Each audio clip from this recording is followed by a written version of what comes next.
How you guys doing today? My name's Eugene Johnson, founder of Make Your Mind an Asset. This is episode 3, and I'm excited to get a chance to talk with you. And I'm going to be talking about a serious topic. And this topic is how to raise your standards. See, raising your standards starts with the word resolve.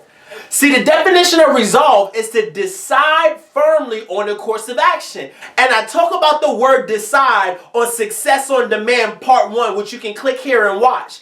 And I'm excited to get a chance to talk about this because when you decide, there's 2 things that help somebody resolve to decide. The first thing is they want to avoid pain. See, a lot of people want to get a chance to avoid pain. That's the only reason why they make a decision to move forward, to go after their goals, to go after their dreams. They have to have some sort of pain. And I've been in that scenario. I've been in the scenario where I've had nothing. I've been stuck with no money and no direction and no hope. And I needed something. So sometimes you have to hit a wall. Sometimes people have to get so low where something snaps inside of them. They make a decision and they change their course of action. So I had to decide that if I didn't want any more pain, I had to step forward and continue to move towards my goals. Then you have people who want to gain pleasure. So either avoid pain or gain pleasure. Now, gaining pleasure, sometimes this is the hardest to get people to move. This is when people put different types of incentives in front of you, or you already have the success. You're not worried about the bill collectors. Your relationships are already doing pretty well. And sometimes, even though all of these things that are happening in your life are okay, you still want to take them to the next level. So you want to gain more pleasure,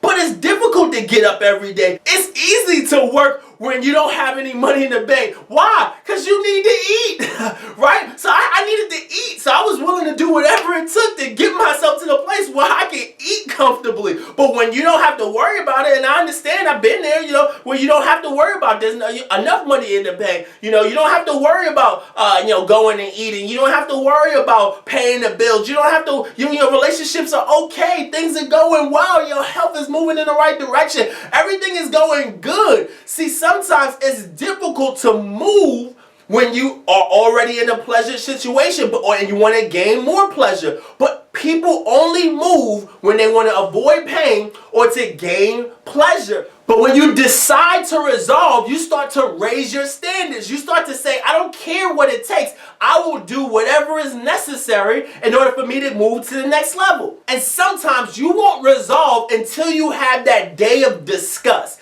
And I understand, I've had that day of disgust recently, actually 6 months ago. I'll give you an example. When I first moved to California from New York, I moved to California at 185 pounds. Now, I was active when I was in New York. I was going to the gym. I was playing basketball. I was active. So 185 pounds, but I ate as if I was active. Now, when I moved to California, I still ate as if I was active, but I wasn't so active, right? I was busy. I was working. I was doing things and trying to move forward in life. And I kind of put that health thing to the side. But 1 pound came to 2, and 2 became 10, and 10 became 50, and 50 became 80, and I started to realize that this weight was going to continue to move forward and to continue to increase if I didn't do something about it. But I kept saying I should do something about it. I should go to the gym. I probably should eat healthy. I probably shouldn't eat that cheeseburger. I probably shouldn't eat those chips this late at night. I probably shouldn't. But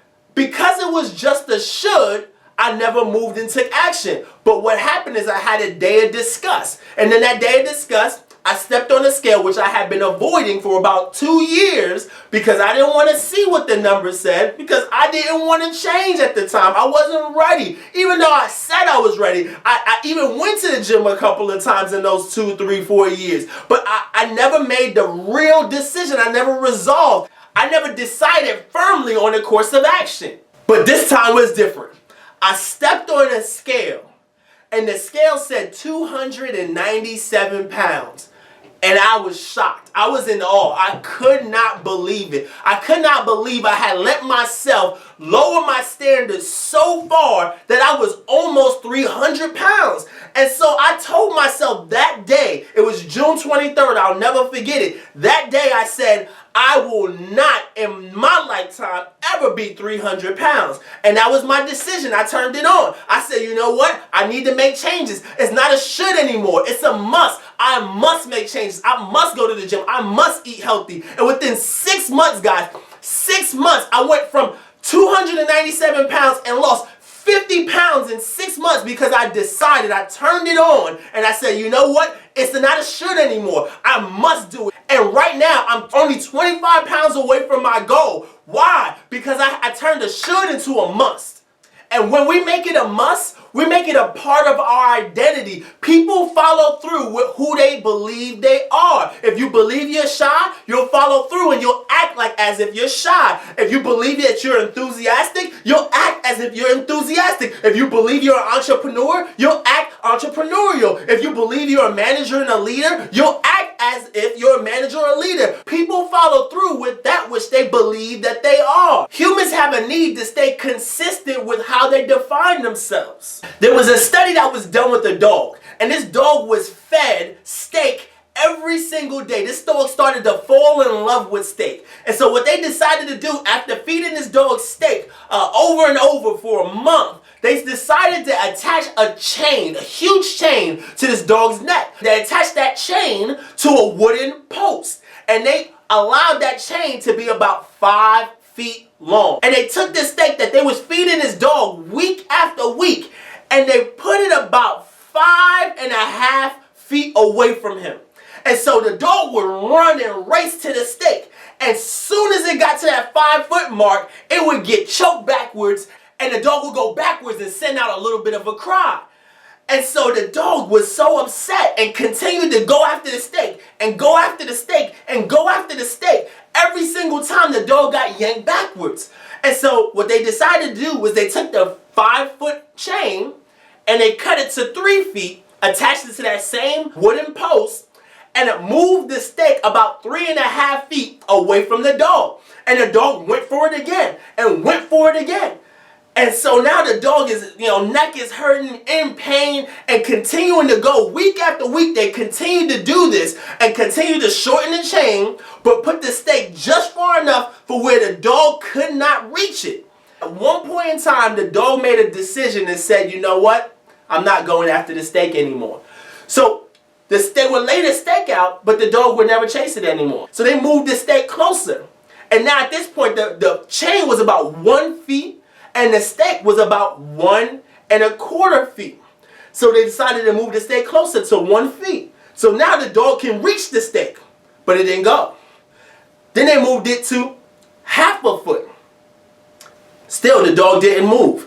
Then they moved the steak right in front of the dog, and the dog never touched the steak.